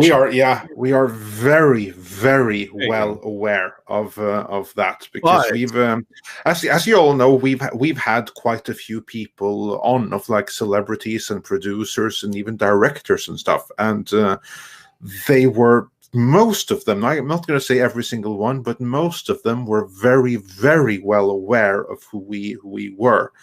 Like for instance, Nicholas Meyer. There was a reason why he came on to us. Well, that, like, you mean the interviews we don't get sometimes too, like that too. So our reputation does hurt us sometimes as well. Willie Woodward. Well, I guess it depends on how you look at it, because like you said, some of those interviews that we can't get, we really wouldn't want anyway. Exactly.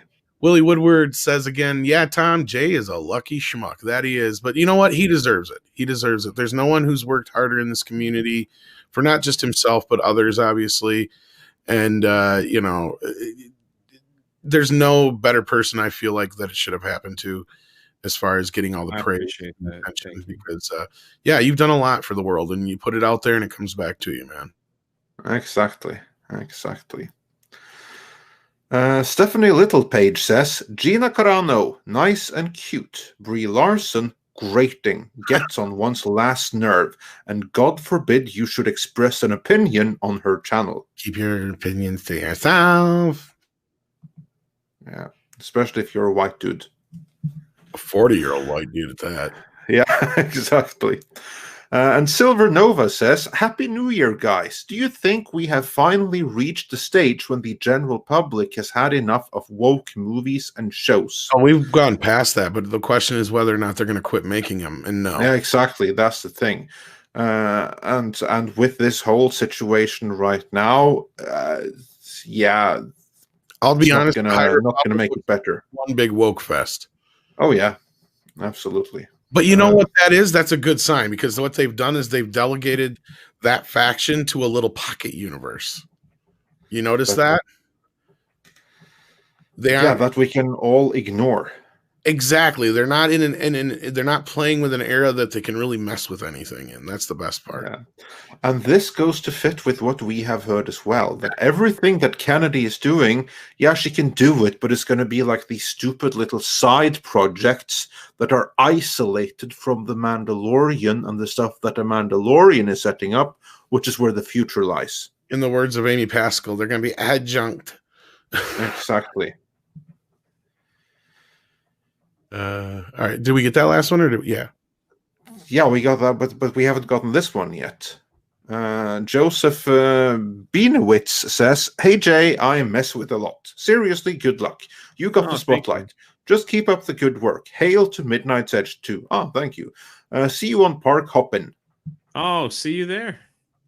Thank you for being a subscriber over there. I like hopping in and giving Jay shit when he's live on Park Hoppin'. Yeah, it's all good. I like it too. And Stuart Shields says, Jay, I can't believe you didn't ask her out. How do you know he didn't? We don't know. I thought she was throwing hints, talking about finding you a girl. See? Yeah. See, everyone needs to watch that one and tell me what you think. But yeah, how do you know I didn't? How do you know? Maybe they already have a date in the works. Maybe we already had one. I just haven't put it out there. Oh, snap. Jay just full of surprises. This is cool. Yeah. Yeah, no one knew this was coming, did they? When I aired it on the live stream, oh my gosh. When I aired the me and Gina Carano together on that live stream in front of 8,000 people, my phone went cataclysmic. I mean, I literally had to turn it off. They were like, what did you? No one told me. Yep, no one saw it coming. Not one person. The only one who knew about it was Jeremy. He's the only one.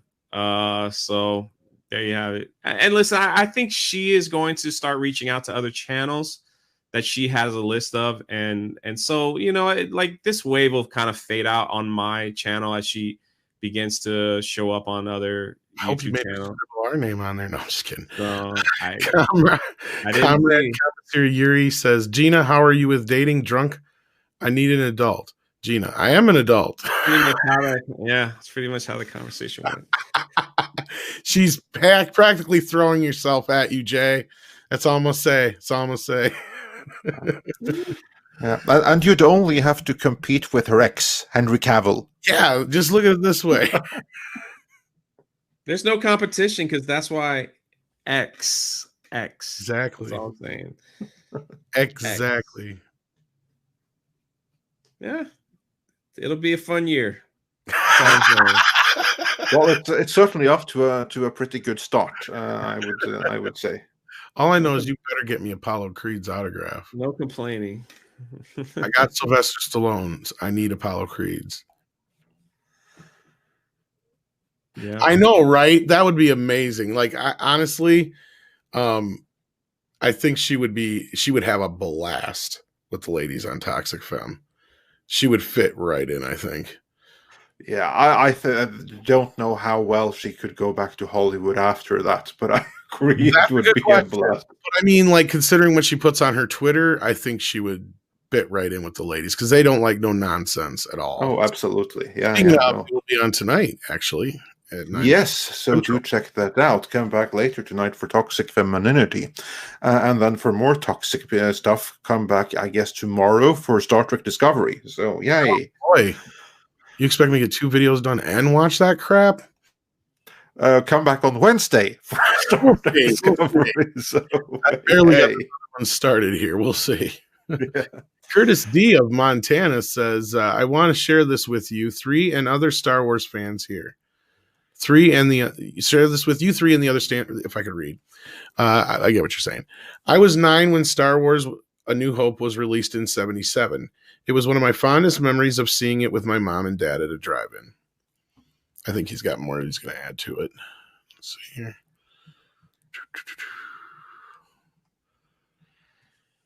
But still, that's a great memory, which only goes to show how, it's a family heirloom that's being passed on from generation to generation. Of course, like your parents couldn't pass that to you because it came then, but you could pass it further on. And Willie Woodward says, last chat for the show. ME, what have you heard about producers' view on what HBO Max did? Well, producers have been very silent.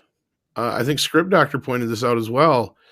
If you notice, all the people who are squawking in Hollywood about this are not producers.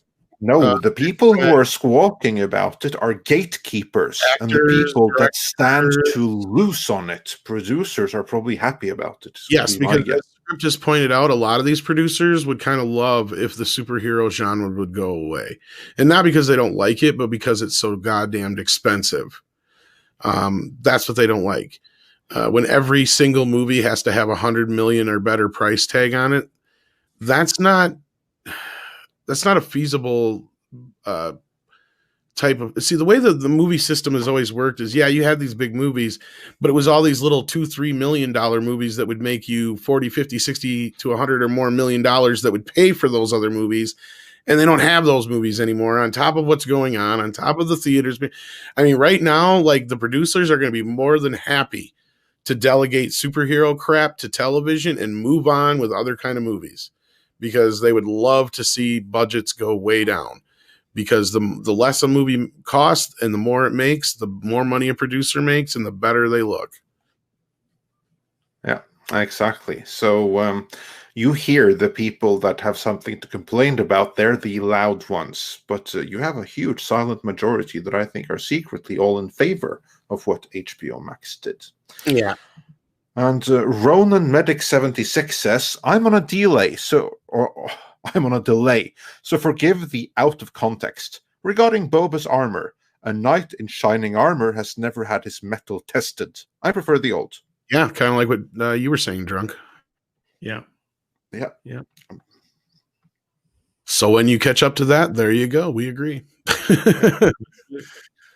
Indeed. And Tim asked me if I'm doing a Monday night stream. Okay, my channel is about, it's going to change. You'll see. I got some surprises coming. I've got people coming on. I did those Thursday one-on-one interviews. Those will continue, but maybe not till February. It's going to change in a little bit, but I will probably not have a Monday night stream for a little while, because I've got some other things that are going to step up. I just can't say, with some incredible people. So just be on the lookout. Don't worry. The ladies will be back on my Monday night lady stream, and they're all, I can't say, but there's a good things coming. So put it that way. Just be on the lookout. There's a lot of cool things about to happen. Very cool.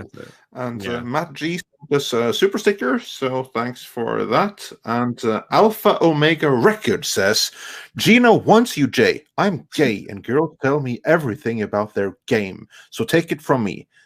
Anyhow, the charity work you do is amazing. I want to be like you when I grow up. Oh, man, don't be like me. Be better than me. Be better than me. I'm a low bar, but be better than me. Be better than me. That would be amazing. I'm gay and girls tell me everything about their game. That's good to know. I'll keep that in mind. I'll keep that in mind. If I need some advice, I will definitely seek you out. Thank you for the encouragement. I wish I was gay so I could get chicks. But you never but you never know. You never know. Yeah. And Bertrand Kurt Russell,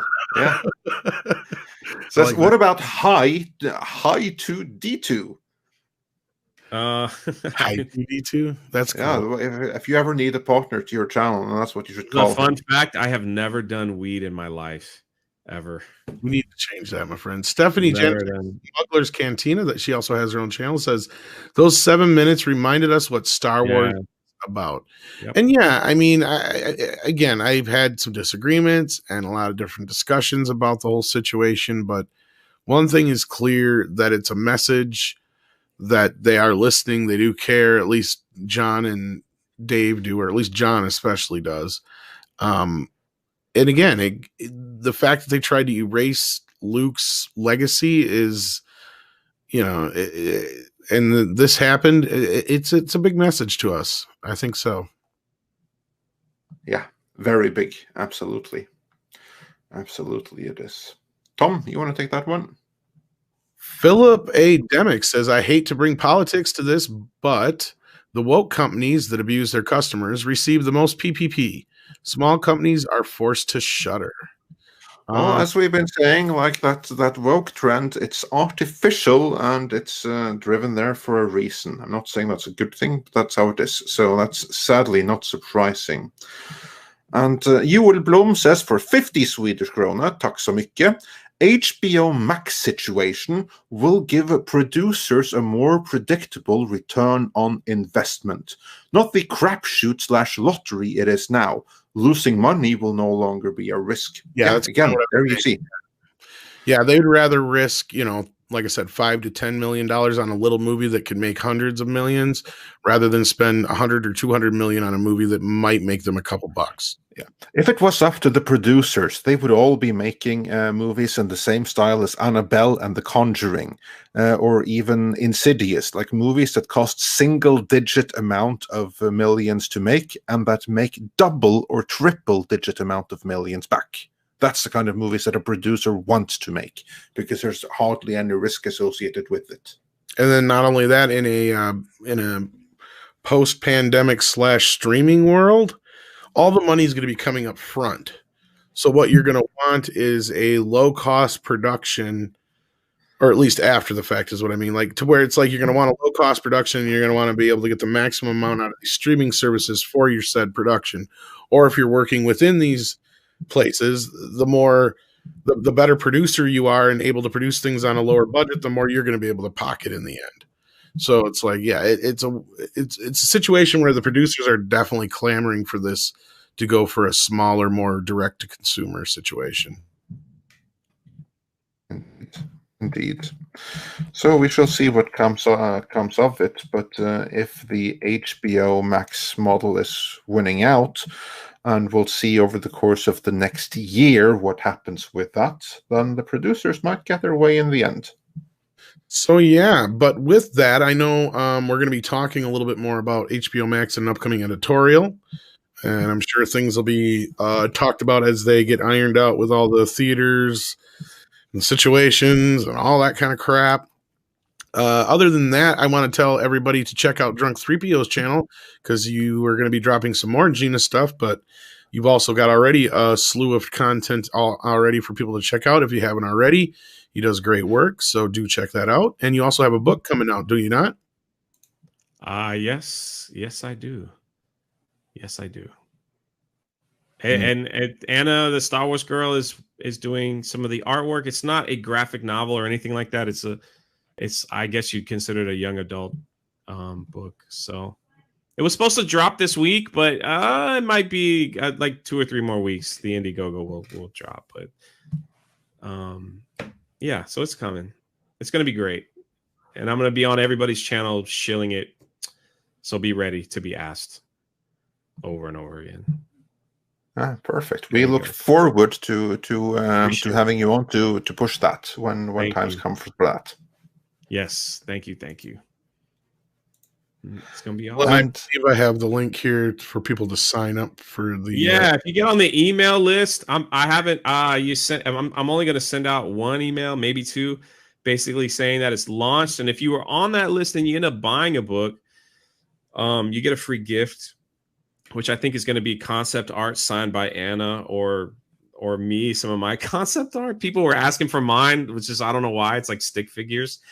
While I was trying to explain to Anna what I wanted her to draw, and it's also pretty cool too because what I'm plan on doing, and I won't spend a lot of time on it, is I plan on going to a lot of the boys and girls clubs in the area, all the way up as many as I can go to in some children's hospitals, and I'd love to drop off some books for free. So there's going to be an option where if you don't want the book for yourself, you can buy it for a child who can't afford it. And it'll be in your name, and I'm going to give those away. So it's going to be cool. It's a book that hopefully helps kids understand that they have value in their life. That's what I think. So yeah, so there you have it. And it's cool that you're doing stuff like that. So, and Marcus, who I am, It's who I know. You're such a sweetheart. Marcus Galagas, I think you're not completely wrong here, at least in my opinion. I think this is possibly the future window for movies. Like you said, make a movie, release it on pay-per-view, wait a month to sell it to streaming service, although that'll all be set up ahead of time, and then retail copies 6 to 12 months later, even though I think the retail copies will come out in the earlier part of that or not at all. That's going to be the next part, is they will either kill physical copies altogether or they will come out at the same time as the sale versions go up on digital, pretty much. Roof Korean shot Pablo Hidalgo. Gee, I can't talk today. I'll talk instead then. If you can't. What he's trying to say here anyway. Go ahead. Okay, I can say it. How appropriate The Mandalorian Season 2, Episode 8, episode name, The Rescue. Sole credited writer was John. Star Wars definitely needed a bit of a rescue. Take note, Disney. Yes, I assure you, the title of that episode was in no way, shape, or form coincidental. It wasn't just the rescue of baby Yoda or Grogu on screen. It was the conceptual rescue of Star Wars as a whole, which is what the whole series has been building towards. So, yeah, great spot right there. Yep. As I said, he got more respect in that episode 8 than he did the other one. Mihan sends in, I believe that's 20 Swedish. Is that Swedish? Corona? Yeah. Corona? Episode 8. I think he just wants to do this again. Yeah. And that is the Norwegian so that's entirely got it right this time. See, there you go. Now. As a Swede, of course, he would know the difference between his and our Norwegian. And Sander, you're just going to have to wait to find out, I guess, huh? The answer to that is I can't say. That's been the answer to everything. The answer is a gentleman never tells. That's right. Absolutely. And you can get one of our great t-shirts in our store, of course. Check out Drunk 3PO's channel.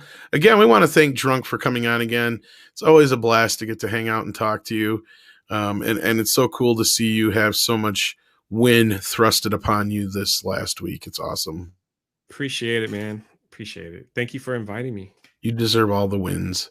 And yeah, thanks for coming, man. And until Wednesday, when we have Mr. H scheduled, I want to thank everybody for joining us. And take care of yourselves and everybody around you. Peace.